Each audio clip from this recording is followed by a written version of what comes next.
Lewis and Clark County Sheriff Coroner identified a person who died in a single vehicle crash east of Helena on Saturday. The crash happened just after 4:30 Saturday afternoon near the intersection of Canyon Ferry Road and Yacht Basin Road. According to the Montana Highway Patrol, the 58-year-old driver, Samuel George of Helena, was headed west in a Toyota Tacoma when he struck a guardrail and lost control. The truck crossed the eastbound lane and went off the road, coming to rest on an embankment. The driver was pronounced dead at the scene. According to Sheriff Leo Dutton, the death was the result of multiple blunt force trauma. MHP says George was not wearing a seatbelt and that speed and alcohol are considered factors.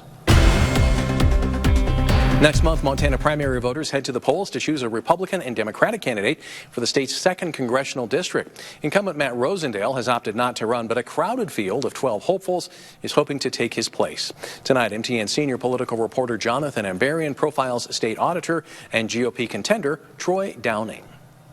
State Auditor Troy Downing says he's had a record in business, in the military, and in his current office that make him the strongest Republican candidate in Montana's eastern U.S. House race. I think that's what voters want. They want somebody that's going to show up, roll up their sleeves, do the work, that understands what it's like to build a business, understand what it's like to go to war, understand what it's like to sign the front of a payroll check. I spoke to Downing in Helena, where he's lived since being elected auditor. He grew up in California and has had a home in Montana since 1998. He's led startup tech companies, a commercial real estate business, and an insurance business. After 9/11, he enlisted in the Air Force and served 2 deployments in Afghanistan. As auditor, he regulates insurance and the financial industry. Downing says there's a growing issue with crime across the district, even beyond the larger cities. And he believes it's tied in with a need for border security. Right now, we have a boat that's just filled with water, and we've got a huge hole in the bottom.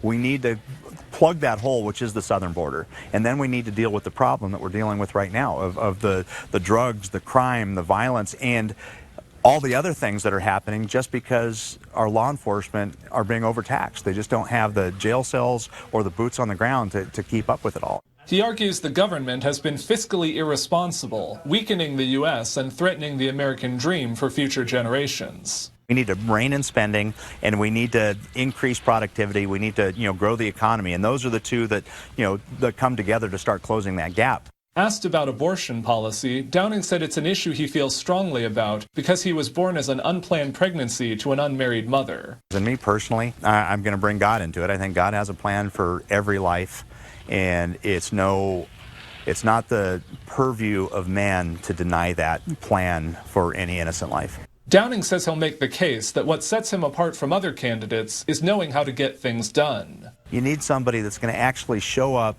has the background to understand the problems, not just the high-level, platitudes that, you hear in a typical, stump speech, but actually understands, how things work and what the pressures are, what the unintended consequences are.